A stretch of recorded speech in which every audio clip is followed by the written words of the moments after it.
moltes gràcies a tothom. Hem escoltat el tema Espiral del grup MUOM, l'únic grup vocal que produeix polifonies amb els harmònics que s'inspiren tant en les corrents contemporànies com també en polifonies corals antigues i les músiques ancestrals de diferents cultures. Per tant, hem començat sense paraules i ara donem entrada a les paraules. Fa uns dies escrivia el crític Julià Guillamont al Cultures de l'Avantguàrdia el següent text, un petit fragment. Deia: el primer rovell és vermellós, contundent, concentrat i emotiu. Possiblement Nadal no ha escrit fins ara res millor, tot i que en les millors pàgines dels volums anteriors hi havia moments que anticipaven aquesta tensió afectiva. I afegia més endavant: hi ha escenes per marcar en pedra blanca. Quan s'esborren les paraules, Cuando se borran las palabras, publicada a Columna i a Destino, és el desenllaç d'una saga literària absolutament única en la nostra literatura, amb més de 80.000 lectors. Un llibre d'una gran qualitat sobre una família que perfectament podria ser els Darrell catalans, amb fragments lluminosos, tendres i delicats que valen totes les pessetes, com diria l'esmentat crític.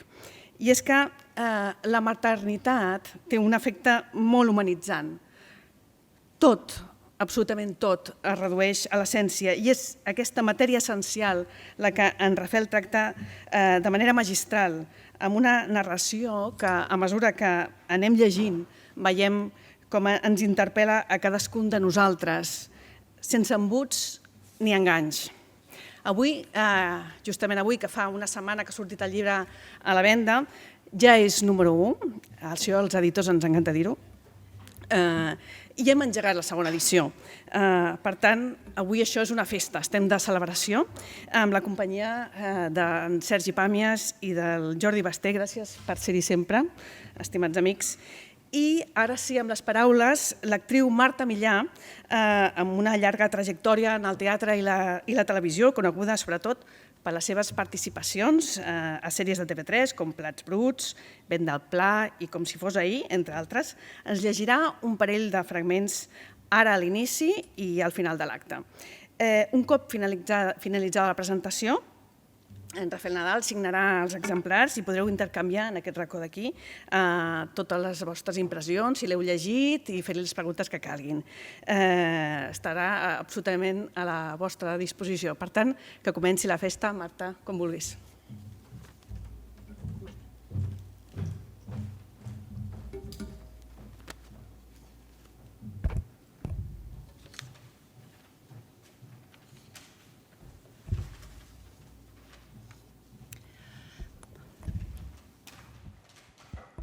No es pot pas dir que no hi hagués hagut indicis de la seva decadència. Vist en perspectiva, els últims anys de la mare n'hi havia hagut moltíssims. Petites pèrdues de memòria, repeticions intranscendents, dificultats per orientar-se en carrers que li eren familiars, manies cada cop més freqüents, enrabiades de nena petita, exigències capricioses, decisions sense sentit. D'una en una, totes eren rareses poc importants, anomalies raonables que es podien atribuir a l'encarcarament mental de l'edat, cap de prou significativa per considerar-la símptoma d'una malaltia greu. Efectivament, eren trastorns petits, però ens haurien d'haver cridat l'atenció perquè ni cedeien amb la potència intel·lectual de la mare ni harmonitzaven amb el seu caràcter afable i pausat. Al principi en feien broma, perquè algunes de les sortides de to eren divertides, sobretot venint d'algú tan enraonat. Ens deixàvem arrossegar per aquella mena de somriure ximple que apareix en els moments de desconcert quan no acabes d'entendre què passa. La Maite, la germana gran, que l'acompanyava més sovint que els altres i feia un seguiment més acurat dels canvis que experimentava, ens advertia: no rigueu, que la mare no està bé. però nosaltres treiem ferro a les seves preocupacions. El problema és que no hi sent, a la mare no li passa res més. Que no hi sentia era radicalment cert. Els audiòfons amb els quals combatia la sordesa no li servien de res, al contrari. Sempre estaven desajustats i xiulaven amb sons aguts, irritants, que la desorientaven i encara li complicaven més la comunicació amb els altres. Desesperada, al final els acabava desconnectant i s'aïllava més i més. De vegades, enmig dels dinars familiars, els audiòfons es disparaven i els xiulets ressonaven per tot el menjador. En una taula de 20 o 30 comensals, el so estrident desencadenava un guirigall enorme i el dinar acabava entre la hilaritat general. La mare, que es pensava que ens en rèiem de les seves confusions, es rebotava amb nosaltres i quan intentàvem arreglar-ho ja era tard. D'enrabiada en enrabiada, convençuda que la marginàvem i la criticàvem, es va desentendre de les nostres converses i va tancar-se en un món que ja no vam saber interpretar, fins que la vam perdre del tot. Un dia va començar a protestar amb més vehemència. «Sou una colla de burros». Vam tornar a riure perquè eren sortides de toc que no es queien al seu caràcter, que amb l'edat encara s'havia tornat més suau. Però eren improperis innocents i vam seguir sense donar importància. Poc després, els estirabots es van accentuar i van arribar acompanyats d'un to més agressiu. «Sou idiotes!» Ella, que podia ser severa, però que sempre tenia un somriure als llavis o una paraula delicada per compensar, ara resultava impertinent. Ella, que mai no havia fet ni un crit, que mai no havia dit ni una paraula de més, es tornava impulsiva, una mica grollera. «Això és una merda», va dir un dia a mig dinar, davant d'un plat de verdures passades per la batedora que, pel que recordo, tenien realment un aspecte lamentable. Un altre dia érem a Sant Ferriol, a la Garrotxa, visitant uns boscos que el pare volia netejar. «Imbècil», em va deixar anar quan feia estona que conduïa per una pista forestal plena de bassals que la xarbotaven de mala manera al seient posterior del cotxe. «Imbècils», va insistir després en plural, per incloure en l'insult el pare, que no podia parar de riure, perplex per l'improperi que m'acabava de dedicar. «No t'enfadis, Montse, que la carretera és molt bonica», li deia ell. Però el pare no podia aturar el panxó de riure. A cada riallada ella s'enfadava més i ja no va deixar de protestar fins que vam ser de tornada a Girona. Els estirabots de la mare havien durat un parell d'anys. Havien sigut uns mesos desconcertants, sempre neguitosa, sempre volent marxar de casa, sempre volent tornar-hi, fins i tot abans d'arribar on fos que hauria volgut anar, fins al dia que va deixar de sospirar per anar-se'n. A aquelles altures ja sabíem que a la mare no li passava res de diferent del que pateixen milers de persones grans, atrapades pel vel destructor que els enterboleix l'esperit i els furta la memòria. A partir d'aleshores, tot va anar molt ràpid. El 2015 ens confonia de nom, però encara ens identificava. El 2016 va començar a mirar-nos amb cares estranyes. Ens escrutava de dalt a baix, buscant els senyals d'identificació, els trets familiars de cadascun de nosaltres, però no els acabava de trobar. Poc després, el 2017, ja no ens va reconèixer i els ulls se li van apagar. La nostra presència li era indiferent. Les nostres paraules no li deien res. Les nostres manyagues no l'emocionaven. Es va oblidar de nosaltres i de totes les coses. Va ser l'any que se li van esborrar definitivament les paraules. Va seure a la cadira, al costat de la finestra, i es va disposar a esperar. Encara hi és, encara espera. Però no hem sabut mai què esperava. No ho vam saber llavors, ni ho hem arribat a saber després de tots aquests anys.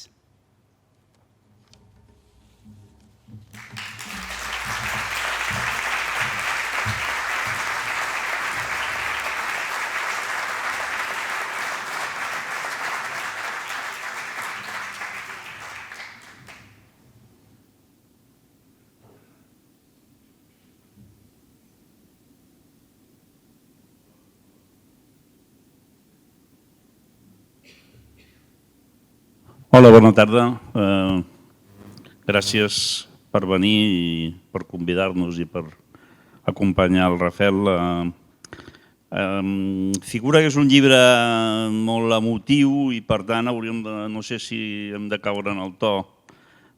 Jo ara, abans de venir, quan baixava per venir cap aquí, evidentment no sabia que plovia i aleshores el porter m'ha dit està plovent. Llavors he tornat a pujar i baixant amb el paraigua m'he trobat amb una veïna que tinc al primer pis, que és una senyora que té una demència molt, molt, molt avançada, que viu amb el seu fill, que deu tenir la nostra edat.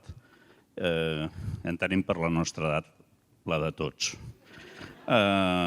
I és una senyora que té una demència molt curiosa i és que tot li sembla meravellós.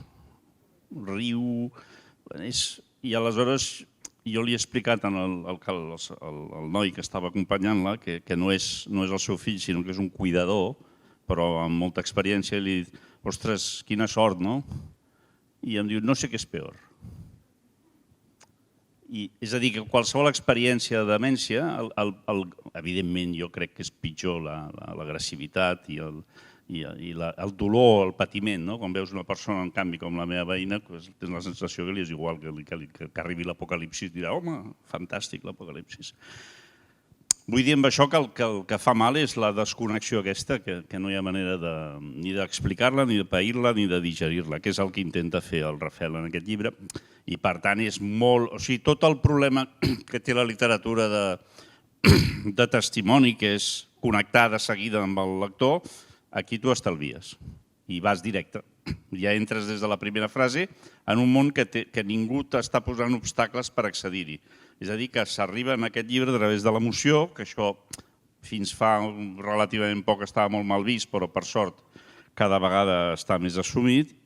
I aleshores jo crec que el valor del llibre, que la temptació és això, forma part d'un projecte. Jo crec que el projecte és relatiu, perquè en els llibres anteriors biogràfics o de família el que s'intentava era explicar una família.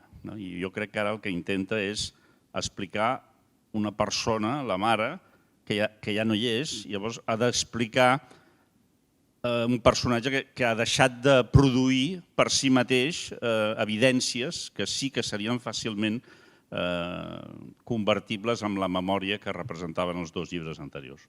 I per tant aquí el que hi ha és una anticipació a través de la mare, és com una prevenció, com un exorcisme que fa el Rafel del que li pot passar amb ell de cara al futur, i per això connecta amb els nens, constantment explicar a la mare que no sap interpretar perquè està completament aïllada a través de la demència, i llavors el que fa és un exorcisme, és explicar a través dels records que ella conserva i de les impressions que li causa aquest distanciament tot el que podria passar-li, i al mateix temps la urgència, la pressa, la impaciència per acompanyar els nets d'una manera que sigui prou influent en la biografia dels nets perquè ells se'n recordin del Rafel en la mateixa intensitat en què el Rafel se'n recorda de la mare. Això és un mecanisme molt difícil de fer i que està molt ben fet en aquest llibre.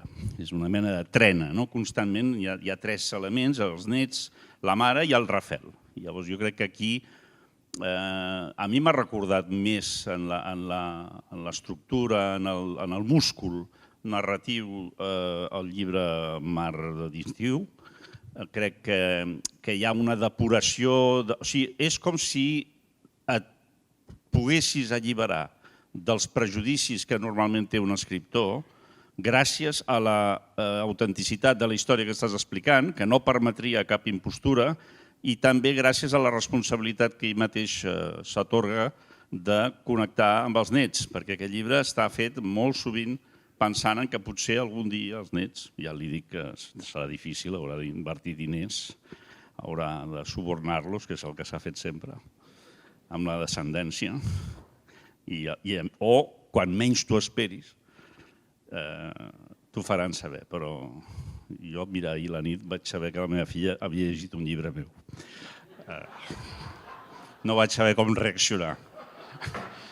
Però bé, el cas és que aquí és explícit, no? És explícit. I jo crec que és que és el gran encant que tindrà pels lectors. Els que no l'hagueu llegit, ja us dic, és un llibre aparentment molt fàcil d'entrar-hi, però en què totes les paraules, totes les frases, totes les situacions, encara que no tinguin res a veure amb la nostra vida, amb la nostra biografia, amb el nostre estatus, amb la nostra memòria, connecten, és una mena de mirall absolut de 360 graus que ens obliga a estar pendents no només del que passa fora, sinó el que passa dins. Això és molt difícil per a un escriptor aconseguir-ho. I jo crec que aquí no s'hi val reduir-ho a que és una mena de crònica. No. Aquí hi ha un treball d'escriptor. No sé, per exemple, jo vaig pensar en aquesta pel·lícula que suposo que molts de vosaltres heu vist, que és El Padre, no? Amb l'Anthony Hopkins, que també és... Però el plantejament és completament diferent, però aquesta força que té aquesta pel·lícula, gràcies als actors i a la direcció i a la qualitat del text, m'ha recordat aquest llibre, perquè, repeteixo, per exemple, ell no... Jo crec que se n'adona perquè ho diu, no? Però aquesta cosa dels Nadal, que expliquen les coses, vam anar a la Fosca, vam anar a la Garrotxa, i vaig pensar, però aquests cabrons quantes cases tenen, saps? O sigui, hi ha una mena d'exhibicionisme immobiliari que dius, però això què és? Jo he intentat recordar, sí, un cap de setmana en una casa llogada, vam anar, no sé on, a la ciutat, que no sé qui ens ho va deixar. Però aquesta cosa que els fa... és molt insòlit, és molt privilegiat, però s'entén i connecta amb el... O sigui, no et costa imaginar-ho, perquè és el país on estàs vivint. Hi ha famílies com els Nadal, tot i que potser perquè ells estan dins no se n'adonen del privilegi que això representa. I per tant, bé, no em vull enrotllar més perquè suposo que després tindrem possibilitat de tornar a dir alguna cosa. Però crec que no és en absolut un llibre habitual sobre els pares o sobre que estic trist perquè la meva mare té una demència. Si ho limitem amb això, que és un gènere absolutament legítim i molt habitual, ens equivocarem. És un gran llibre. Si tot això que explica no li estigués passant, seria una gran novel·la de ficció. Però de les tres trenes, el personatge de la mare i tota l'aureola que l'acompanya, el personatge dels nets, que són una projecció desesperada gairebé, perquè hi ha moments que tens la sensació que vol anar més de pressa del que pot, no, el Rafel? I el personatge d'ell com a narrador, doncs hi ha un equilibri absolutament insòlid i envejable i admirable, i pels lectors jo crec que serà una... I després no és una lectura, així com El Padre, quan surts t'has d'anar a prendre 2 whiskies, aquí no, quedes melancòlicament tocat, però hi ha una gran pàtina en tot, que això és treball d'escriptor, d'humanisme. En fi, vosaltres mateixos.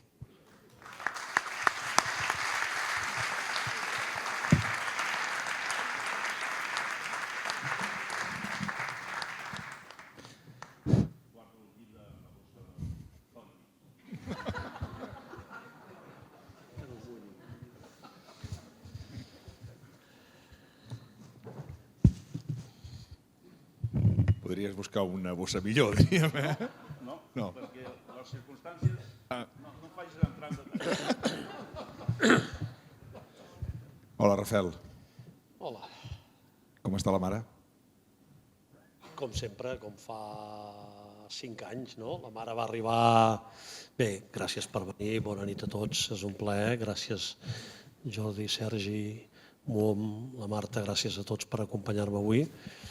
La mare, que era una persona intel·lectualment poderosa, és una dona que va estudiar als anys 40, que va dirigir sempre intel·lectualment la família i moralment, que el pare li va deixar aquest paper perquè el pare va deixar els estudis i li reconeixia la supremacia intel·lectual a la mare, que va donar classes, que era de jove, era bastant rebel, molt independent, és una noia que a 6 anys la van posar interna al tècnic a Eulàlia, que era una escola mixta, escola de la República, una escola de molt de prestigi. Quan va entrar a la universitat, ella a mi m'explicava sempre una història que jo pensava, hosti, quins farols es fot la mare ara, perquè em deia, no et pensis, jo també a la meva època, diu, perquè mira, t'explicaré, el primer dia de classe que em vaig matricular a Filosofia i Lletres, tenien 13 o 14 assignatures, no sé quantes em va explicar que tenien, i em va dir, havíem d'escollir 2 llengües clàssiques i em vaig apuntar llatí i grec. I vaig entrar a classe, quasi 150 estudiants, 4 noies i tot l'altre nois. I el càtedro ens mira, ens busca les 4 noies i ens diu les chicas estarían bastante mejor en la cocina que en la clase. Diu, i em vaig aixecar, vaig fotre un cop de porta, me'n vaig anar a la secretaria i vaig dir, vinga a canviar d'assignatura, es va esborrar de grec i es va apuntar a àrab clàssic, que era la tercera optativa que tenien com a llengua clàssica. I jo pensava, hòstia, aquella època, aixecar-se, fotre un cop de porta, marxar a la Universitat de Barcelona, a la Central, mare, bueno, és maco, i li acceptava, però la vaig negar com a mínim 3 vegades com Sant Pere. I ara fa poc, parlant amb en Josep Vallverdú, que em presentarà la setmana que ve o l'altra a Lleida, i que és un privilegi per mi, i parlant del llibre em va dir, ho faré per tu, perquè ens hem cartejat i ens tenim simpatia, diu, però ho faré sobretot per la teva mare, diu, perquè aquesta Montserrat Ferreres de la que parles al llibre és la meva Montserrat Ferreres. I jo li vaig dir, què vols dir que és la teva Montserrat Ferreres? És la meva, que és la meva mare. Teva no és res. Diu, sí, és la meva Montserrat Ferreres perquè jo vaig estudiar amb ella 5 anys, la tenia asseguda al cantó, l'admiràvem perquè era un tro, era rebel, independent, era un bailet en aquella època, i em va explicar això. I vaig dir, hòstia, l'he negat sempre i era veritat. I em va agradar saber-ho. Doncs aquesta mare que era tan poderosa, que em connectava amb les generacions anteriors, perquè jo crec que això és cosa, si tots penseu en casa vostra, jo crec que la postguerra, la memòria familiar era cosa sempre de les dones. A casa almenys la mare sabia molt més de la família Ferreres, que era la seva, però sabia molt més de la família Nadal, que era la del pare, que no pas el pare. Em connectava amb tota aquesta història, deia d'on veníem, qui eren, què feien, i em connectava amb la meva infantesa, perquè ara els que tenen fills molt joves no ho entenen, això, perquè ara si van a jugar un partit de futbol amb 2 anys o van a Disney amb 3, tenen 1.000 fotografies, 400 gravacions de vídeo, i es veuen a 2 anys, a 3, a 4, a 5, a 6, i per tant es van recordant. Però a la meva generació sempre hem dit que teníem records només a partir de 6, 7 o 8 anys.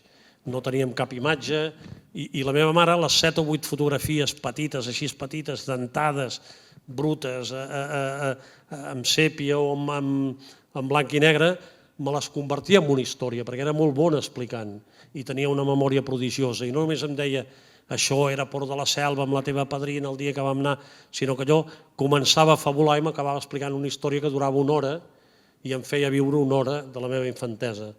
I tot de cop aquesta dona se'n va anar, va perdre la memòria, va perdre les paraules una a una, i fa 5 anys que ni ens coneix, no ha dit en 5 anys ni una sola paraula, i jo no vull explicar-vos la malaltia perquè reconec que la visc com un privilegi molt gran. Jo tinc molts clars els meus privilegis. Un és ser 12 germans, que vol dir que anímicament i econòmicament comparteixes això d'una manera que molta gent que té no un cas, sinó a vegades 2 o 3 a la família i és fill únic, ho passa molt malament. Per tant, jo ho visc amb una mica més de comoditat.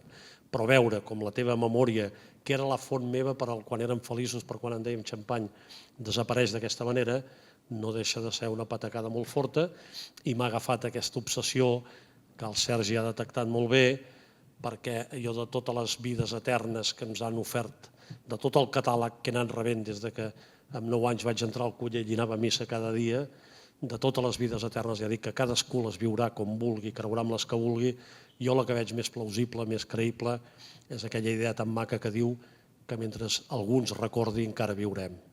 I per tant, jo em dedico ara de manera compulsiva a intentar que els meus nets em recordin eternament i un dia m'assentin a taula amb els seus nets, que seran els meus rebesnets, que jo ja no els hauré conegut, i els hi parlin de mi i em facin viure una estona en aquella taula I també tinc la pretensió, que això ja és més difícil, de que tots vosaltres, quan llegiu el llibre, veient com jo intento reviure els meus a través de la memòria i traspassar-los als meus nets, feu reviure els vostres i els traspasseu als vostres nets i els feu viure per sempre.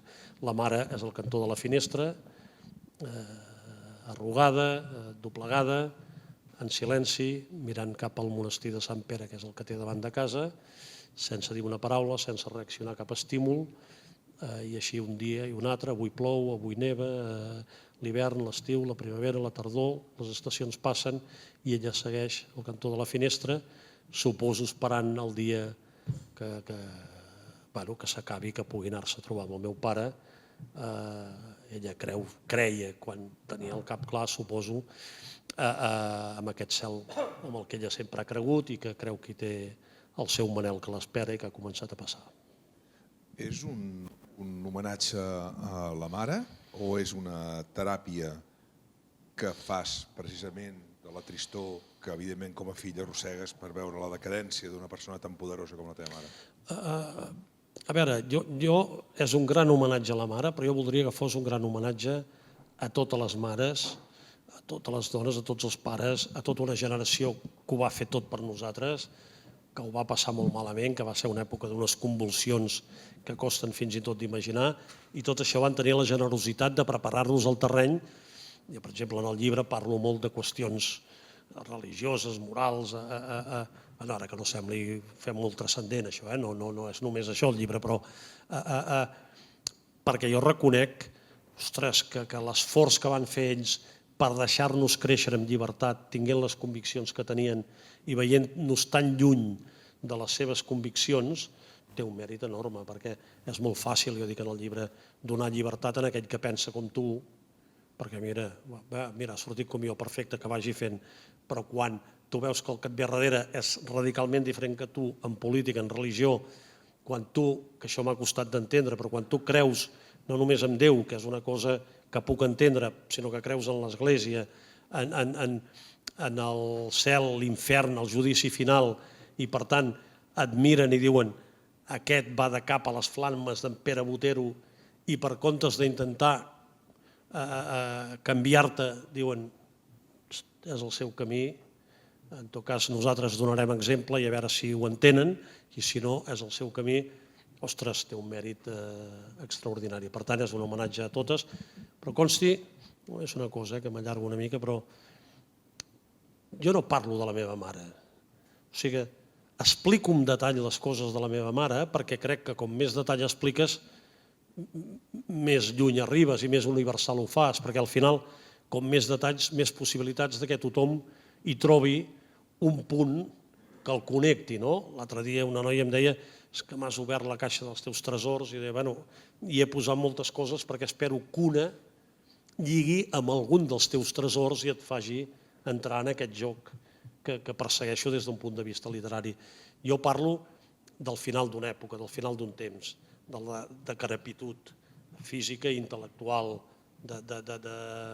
i per tant voldria que tothom hi vegi les 140.000 famílies que hi ha a Catalunya amb casos de demència o d'Alzheimer, hi vegi els seus, que els milers i milers que tenen els fills a Nova Zelanda i que hi han anat a treballar i que hi tenen els fills allà i que per tant també s'ha trencat aquest fil de la memòria, com en el cas de la meva mare, per altres raons, que també hi vegi els seus i els que els tenen bé però que veuen que es van acostant al final, que també hi vegi els seus i que també pensin en aquest exercici d'aquest fil de la memòria que ens connecta molt enrere i que jo crec que ens projecta, perquè jo crec de veritat que viuré és amb l'eternitat que crec més és amb aquesta, de veure'm projectat en els que venen a darrere, no amb un gran èxit no sé què, sinó amb què uns quants em recordin que siguin els meus i em facin viure amb ells. Sergi, com li deies tu a la teva mare? Mare, mama, mamà, mami, Teresa? Mamà. Mamà. Sí. El Rafael escriu el llibre que quan es va fer gran, va entrar a la facultat, que amb ell això de dir mamà, deia mamà, que això no... No, estava molt mal vist. Estava molt mal vist i que en canvi... No vam arribar mai a la decrepitud mental i moral de dir-los pel nom als pares. Sí. Això van ser ja gent més jove. Bueno, jo coneixem algun Gent que sí. execrable jove. Sí. Que li diu als seus pares pel nom. Pel nom. I els seus pares s'ho deixen fer amb una gran satisfacció. I una cosa que em sorprenia a mi era quan els hi parlaven de vostè. Jo conec gent, que els hi parlaven. Jo era de tu. Sí, però això encara n'hi ha molts i encara en conec molts. Encara. I tu vas decidir, i ara? Sí, jo vaig renegar del mamà perquè em semblava que era d'un tipus de classe social que no es corresponia amb els compromisos que mica en mica anaves adquirint, i vaig passar a dir-li mare amb molta naturalitat i sempre més li he dit. I a la teva filla, quan et deia tu com t'havia de dir? Papa. Ah, amigo. Aquí tenim una contradicció. No, perquè ja papa no és papà. Ja t'entenc. Papa és papa. L'accent marca, sí. L'accent marca. L'accent marca. Sí. Hi ha alguns que han canviat mama per mami, papi, també. Bueno, papi ja és una degeneració de papà. Sí. I a partir d'una edat dius mare o dius pare. Jo he de dir que m'he sentit amb algunes coses molt retratat amb el tema de la mare. El Sergi ha trobat la veïna, jo he anat a veure la mare avui. La mare té 89 anys, té una demència també més petita. Ella perd els noms, però els recupera de tant en tant. Està medicalitzada en una residència ara perquè li van enganxar el Covid. I la sort que estava vacunada, perquè si no hagués durat aproximadament entre 10 i 15 minuts, perquè ho té tot, però m'he sentit molt retratat amb molta cosa, que és, i no sé si t'ha passat a tu, Rafael, que és que hi ha un moment que fins i tot et rebel·les injustament contra ella. Ja et rebel·les contra ella de dir, però per què no te'n recordes del nom de la teva neta si t'ha vingut a veure fa una setmana? I et rebel·les, i a més és una cosa que em passa amb el germà, que també ens passa el mateix, i és tan injust, tan cruel per ella, que dius, ostres, però com és possible, aquesta maldat de la cria del fill. Sí, però és desesperant, diguem, quan ho has provat tot, quan fa 5 anys, quan li has tret els àlbums de fotos, li has posat música, li has portat els nets que li amanyaguen la galta i no hi ha cap resposta, cap ni una, arriba un moment que et desesperes i protestes i per això, però després també faig l'autocrítica i dic que la mort del meu pare em va fer sentir nostàlgia per una època que s'acaba. Tinc la sensació que aquesta mort precipitada de la mare m'està fent insensible i és una cosa que m'agradaria evitar. Creus que t'estàs fent insensible? Bueno, en la curta distància sí, perquè t'has de protegir d'alguna manera i no pots anar durant 5 anys a veure la mare i plorar cada vegada. Vull dir, has d'intentar entendre que ja no hi és i que per tant has passat un dol abans d'hora i que ara el que voldries és que el temps li passés de pressa i sobretot faig l'esforç, que per això he corregut a escriure-la, perquè jo la vull recordar en tota la seva vitalitat. La mare no és... Jo voldria recordar que ha passat pel que ha passat, perquè tot hem de tenir-ho en compte, no? Però la mare és aquesta dona que es va rebel·lar a la universitat, la mare és la dona que va tenir 12 fills, la mare és la dona que era independent i tot de cop va decidir, diguem, viure una vida molt propera a la religió, molt conservadora, etc. És la dona que donava classes fins a 2 minuts abans de parir cadascun dels 12 fills, perquè estava a les Carmelites de Girona, que era el cantó de la clínica Muñoz, i per tant sortia d'allà correguent i arribava i a la porta bufant li deia a la monja truqui el meu home que vingui perquè no arribarà a temps, o si estava més lluny doncs anava conduint ella fins a la clínica, i la meva mare és aquesta foto de la portada, és aquesta nena de 6 anys, i per tant jo intento reconstruir tot això per recordar tot això, perquè el que està desapareguent és això, i per tant jo el que vull transmetre als meus nets i que no oblidin mai és això, és aquesta complexitat, és aquesta riquesa, és aquest conjunt de vivències que la mare explico en funció de la malaltia i el pare en funció d'un amor més raonable, perquè va arribar molt bé de cap fins als 93 anys i en un ingrés a l'hospital en 15 dies ja va morir, i també tinc un diàleg amb ell, diguem, en el tanatori, també en el sentit d'intentar repassar tota aquesta vida per dir jo que sóc agnòstic, tampoc no sé ben bé si ho soc, perquè costa molt de saber què és cadascuna d'aquestes coses, intento per fer-m'ho fàcil dir que sóc agnòstic, però podríem discutir moltes hores sobre els meus dubtes i el que crec de veritat, però jo acabo dient, talint el pare, dic, hòstia, no pot ser que aquesta vitalitat, aquesta força bruta que era el meu pare, que era una força de la natura, que ens semblava a tots immortal, perquè 2 dies abans de morir em deia d'aquí 7 o 8 anys vull fer obres a no sé on, i tu te'l miraves i deies, hòstia, d'aquí 7 o 8 anys, pare. Doncs que això tot de cop s'acabi, s'aturi, l'enterris i s'hagi acabat. I jo dic, en el meu agnosticisme, vull pensar que alguna de les teories serà veritat, és a dir, o les reencarnacions budistes, o aquests que pensen que tot el planeta és una força energètica col·lectiva i que tots en formem part i per tant el pare ara volta per aquí fotent empenta les coses, o com creia ell i la mare, doncs està a la vida eterna esperant que hi arribem. Nosaltres, que ho tenen més difícil, però bueno, poder sí. Riu perquè si rius t'assembles cada vegada més a la mare. teva mare. No. Rient t'assembles molt a la teva mare. S'assembla molt a una meva germana, l'Anna, s'assembla bastant, jo diria, a la Raquel, a la meva neta petita. Bueno, sí, al final, esclar, és que... Els testos i les olles, esclar. Escolta'm, Sergi, llegint el llibre hi ha un personatge, hi ha un secundari de luxe, que és el pare. Sí, el que passa és que no és un secundari, perquè si has vist totes les temporades anteriors... No, però aquí en aquest. En temporades anteriors era... Previously. Sí. Previously. Ara l'hem col·locat. No, és un personatge... Home, jo crec que el toc Nadal és un element més, però jo crec que és un llibre que es pot llegir de tots, és el que més es pot llegir independent, perquè té una categoria moral, emocional, que es desvia una mica, inclús una urgència, no? Jo quan ell diu... Una de les putades, això ho sabem tots, que passa amb això de les demències i de la longevitat que tenen els nostres pares, que és una cosa nova, és que tu arrossegues durant molt de temps la imatge dels teus pares fotuts.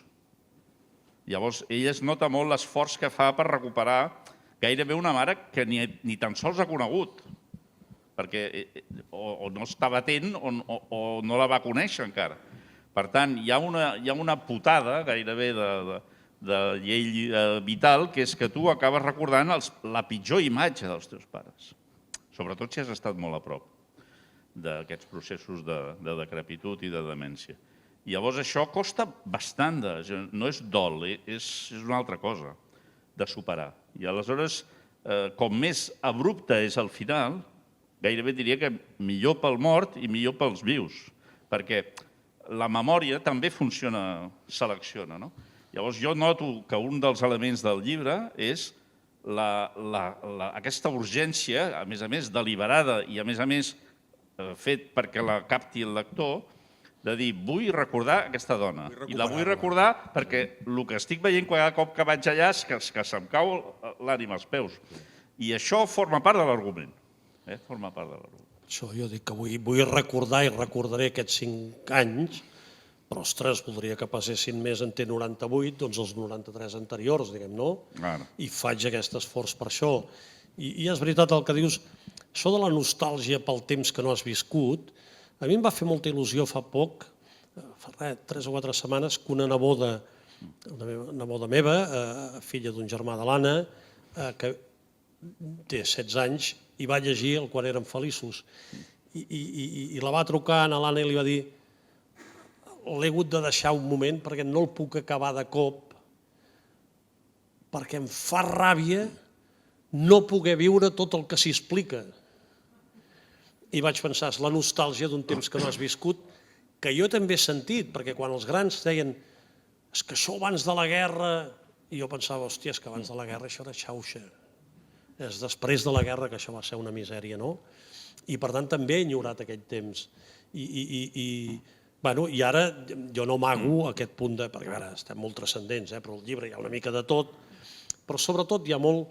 Jo reconec amb naturalitat, crec, o intento, que tinc nostàlgia per un temps que s'acaba. O sigui, la mort del pare, la malaltia de la mare, són el final d'una època, d'un temps, que s'acaba ja, que jo he viscut i, per tant, és el meu temps que s'acaba, és una part important de la meva vida, els primers 30-40 anys, que desapareixeran de cop, i també he descobert, amb esperança, que hi ha un temps que encara no ha acabat d'arribar, però està arribant, que és el dels nets, que jo ja no en seré protagonista, seran ells, perquè és el que toca, però que jo espero que encara sigui el meu temps i espero encara compartir-lo i viure'l apassionadament amb ells.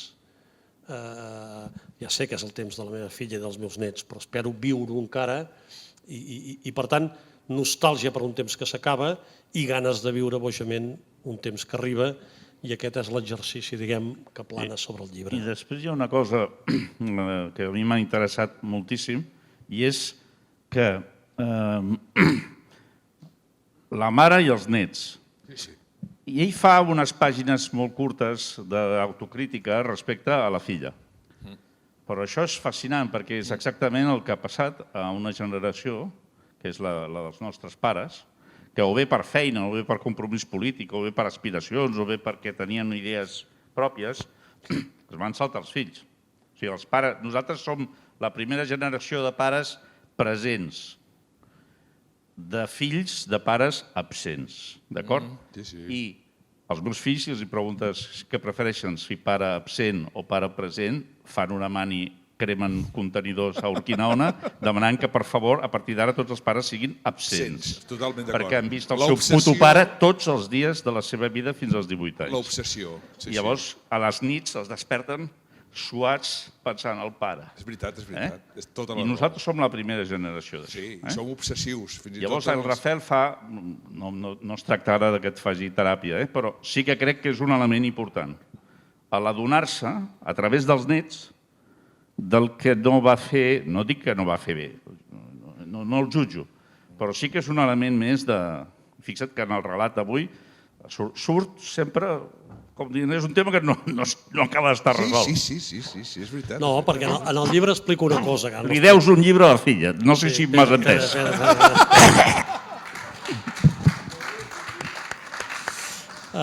N'hi he dedicat molts, sap que a tots... Acabes de generar un conflicte. No, perquè n'hem parlat molt i planeja... No, i en parla més, la reflexió és molt profunda. Ara no vulguis dissimular, Sergi. No, planeja molt en el llibre, i jo dic que és veritat, diguem, no? 3 motius. La feina, que estàvem 20 hores treballant als diaris, el compromís polític, que també ens ocupava, compromís públic, diguem, no? La necessitat de treballar per canviar les coses. Ens ocupava també molt i molt de temps. I després una cosa, que aquí sí que m'autocritico i critico a la generació, que és que jo soc d'una generació que l'esquerra a la que jo em vaig apuntar trobava que la família era antirevolucionària perquè et donava un context massa còmode i massa plaent i que treia els elements i les ganes de lluitar per canviar el món. I jo arribava allà i, clar, la família és una merda. Jo, sí. I després jo pensava, però si jo amb els meus 12 germans m'ho passo teta, perquè sempre foto uns partits de futbol de 6 contra 6, tinc sempre, hem d'anar a caçar bolets, hem d'anar a caçar espàrrecs, anem a pescar, sempre som 25, més aviat al final en sobren, i pensava, no, però la família és una merda. I pensava, hosti, quin pal, això que la família... Jo crec que per sort ara hem descobert que fent un ajornament, diguem, adaptant que ara ja la família no és la monolítica que era, sinó que són totes les famílies, però per fi, diguem, es pot parlar amb franquesa de la família i la gent ha viscut la crisi del 2008 o la de la pandèmia, si l'ha viscut en família l'ha viscut d'una manera i si l'ha viscut en solitari l'ha viscut d'una altra, i per tant jo crec que això ho hem assumit sortosament perquè... Però no, en el llibre és veritat, hi ha un capítol que dic ara no explicaré perquè ja el llegireu, en el que explico la primera nevada del meu net Jordi. Bueno, és un dels highlights del llibre, que disfrutes més tu com a avi que el teu net mirant la neu. Sí, I jo explico la seva, explico la meva, que és la famosa del 62, de la nit de Nadal, i tot de com m'adono que no recordo la primera nevada de la Sílvia, i dono voltes i voltes, i a més és collonut perquè encara no me l'he fet explicar. Ara he decidit que me l'enduré un dia i escriuré la seva primera nevada, però no he volgut que em condicionés perquè volia que hi hagués l'absència d'aquesta primera nevada com a confessió molt íntima, perquè jo cada vegada que, ara ja van creixent una mica i ja va canviant, però cada vegada que m'ha enganxat amb la mirada, revolcat per terra, fent això que mai els meus avis ni els meus pares van fer amb mi, que és revolcar-te amb tots 3 nets de cop a sobre la panxa, que a més, com que ara m'he cuidat una mica més, però com que sempre l'he tingut generosa, doncs crec que hi estaven còmodes i s'hi estiraven a gust, i tot de cop allò que mires i pam, i enganxes a la teva filla que t'està mirant i veus que aquella mirada t'està dient seràs cabró. I després tu la mires amb cara de dir, bueno, i què, ho deixo? I et mira dient, com ho deixis, després encara m'emprenyaré més, o sigui que fes com a mínim amb ells el que no has fet amb mi, i faig efectivament aquesta confessió, i això em permet fer la crítica de la meva generació, fer l'elogi de la seva, amb moltes excepcions, perquè també acabo dient que jo crec que és veritat que ara ens hem tornat bojos i ara tots els pares volen ser amics dels fills i els estan produint uns problemes mentals que no sé on aniran a parar, perquè em sembla una bogeria això de voler ser amic dels fills, quan els fills, ser pare és molt més important que ser amic, i quan els fills tenen amics a l'escola, al futbol, al carrer, i això han de tenir el seu espai per barallar-se, fer les paus, per equivocar-se, i ara sembla que no els hi deixem temps ni d'equivocar-se.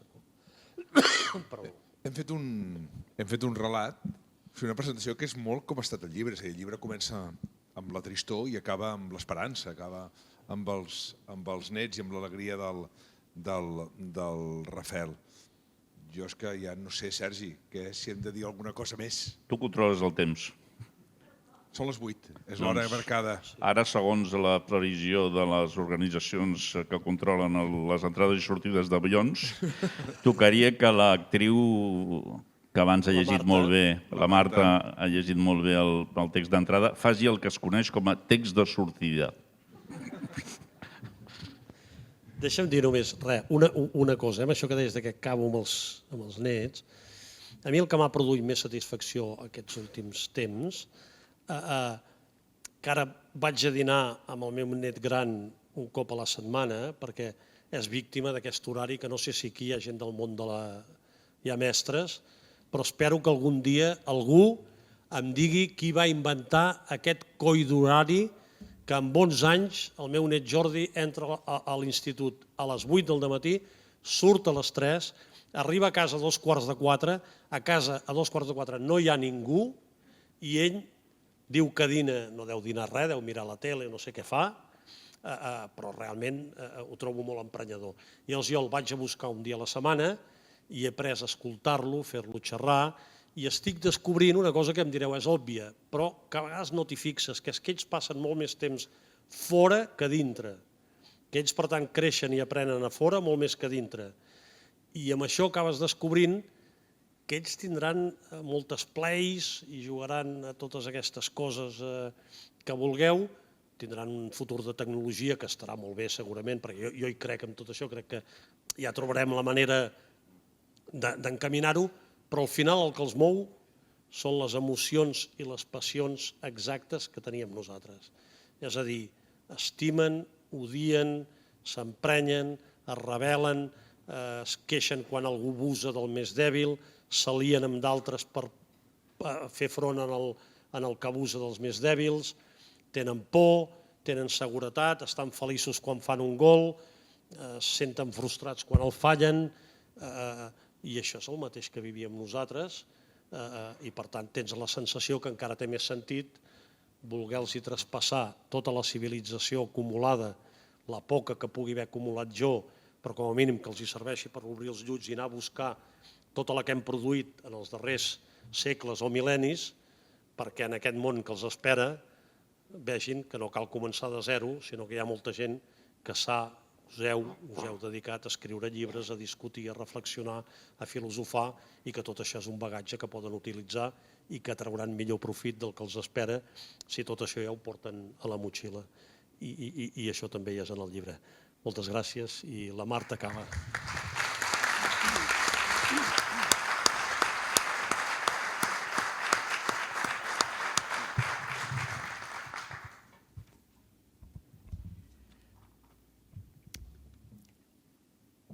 El primer cop que em vaig atrevir a portar tots 3 nets als cines Òscar de Girona encara va ser més complicat. Em pensava que arribàvem amb temps de sobre, però em va costar de trobar l'aparcament. En entrar a l'edifici vam descobrir que la cua era llarga, perquè eren dies de festa i s'estrenaven 2 o 3 pel·lícules infantils, com la tercera entrega de Cars, que era la que volíem veure. Després, un cop al pis superior, escollir i pagar les begudes i les crispetes, que podien ser salades o dolces, blanques o de colors, grans, petites o mitjanes, va resultar una odissea. Quan per fi vam enllestir, passaven uns minuts de l'hora. En Rubén i la Raquel van agafar una alça cadascun per posar a la seva butaca. En Jordi portava la seva beguda i la de la Raquel, i en Rubén també intentava carretejar la seva taronjada. Jo vaig carregar les crispetes de tots 3 i les entrades. Quan vam entrar a la sala, havien apagat els llums, la pel·lícula acabava de començar i em vaig acabar d'atabalar.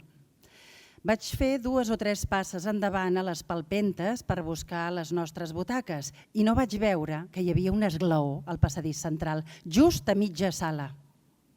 S'ha de ser una mica malintencionat per posar un esglaó en el passadís d'un cinema que els espectadors han de recórrer a les fosques. Vaig perdre l'equilibri i quan ja anava a caure, estirat de morros a terra, vaig aconseguir recolzar-me al respatller de la primera butaca de la filera i vaig redreçar-me, però les crispetes van sortir volant i van entapissar de blanc tot el passadís central. Vaig demanar perdó als espectadors de la nostra fila i vaig fer passar els nens cap a les butaques del fons que teníem assignades. Jo em vaig quedar de genollons, mort de vergonya, recollint una per una les 1000 crispetes que s'havien escampat per terra a molts metres a la rodona. Quan finalment vaig poder seure a la meva butaca, vaig veure que en Rubén encara estava dret i vaig voler ajudar-lo a seure damunt de l'alça. En tocar-la amb la mà vaig notar que estava molla i em vaig alarmar. Temia que se li hagués escapat el pipí. Vaig seguir palpant i vaig notar que el líquid era espès i enganxós. La fanta de taronja tota sencera s'havia vessat damunt de l'alça i de la butaca. Se m'ha vessat sense voler, avi, va balbucejar el pobre Rubén. Vaig seguir palpant i vaig comprovar que els pantalons i la samarreta també estaven molls i enganxifosos. La tragèdia només es podia arreglar al lavabo, canviant-lo de roba de dalt a baix. Vaig tirar el cap endavant entre els 2 restos de seients i vaig cridar l'atenció d'en Jordi, que seia a l'última butaca. He d'anar al lavabo a canviar en Rubén. Queda't aquí amb la Raquel. Vaig proposar-li xiu-xiuejant tan baixet com vaig poder. Ni parlar-ne, va contestar ell a ple pulmó. Nosaltres sols no ens quedem aquí, també venim al lavabo. El veí del darrere, poc sensible a les meves tribulacions, va censurar ostensiblement la nostra xerrameca. Xxxt! Va fer patant la llengua contra les dents. Amb aquella pressió afegida no em vaig sentir en condicions de discutir amb en Jordi i vaig cedir a la seva pretensió d'acompanyar-nos. Vaig tornar a demanar perdó als pares dels primers seients de la nostra fila i vam enfilar el passadís central per sortir de la sala. A aquelles altures, alguns espectadors havien començat a deixar anar les primeres rialles a costa dels nostres moviments maldestres. Un cop al lavabo, vaig treure el meu arsenal de roba de recanvi, uns calçotets, uns pantalons i una samarreta. Vaig aprofitar per fer-los fer pipí a tots 3, no fos cas que tinguéssim més emergències, i vam tornar cap a la sala. Aquest cop vaig anar amb compte amb l'esglaó i vam arribar a les nostres butaques sense més incidents remarcables. Vaig demanar 3 cops perdó, un per cada un dels 3 nets, I finalment vaig passar jo mateix ajupint el cap tant com vaig poder per no molestar el pare que abans havia protestat des de la fila del darrere. Vaig eixugar l'alça xopa de Fanta amb el paper de vàter que m'havia procurat al lavabo i quan vaig comprovar que estava prou seca hi vaig asseure en Rubén i em vaig repenjar a la meva pròpia butaca, satisfet per com havia resolt la situació i disposat a veure de què anava aquell coi de pel·lícula. Una veu em va sobresaltar una altra vegada. Avi! Era en Jordi que em cridava. Vaig tornar a tirar tot el cos endavant, ajupit, entre les dues fileres de butaques i amb un cop de cap vaig preguntar-li què passava. Tinc caca. Què? Però si venim del lavabo. M'ha vingut ara. Doncs t'hauràs d'esperar. No, em cagaré a sobre. El públic del cinema va esclatar en una gran rialla perquè el Jordi parlava a crits i tots havien deixat de seguir la pel·lícula per concentrar-se en les nostres facècies. Em volia morir. Anem. Vaig haver d'acceptar de mala gana amb una veu gairebé imperceptible per evitar les protestes del veí del darrere, que era l'únic de tota la sala que no reia. Perdó. Vaig tornar a implorar 3 cops en nom dels meus nets, els pobres veïns de filera. Al cap d'un moment tornàvem a ser al lavabo. Aquest cop vam anar més de pressa i vaig voler assegurar-me que no deixàvem cap necessitat per més endavant.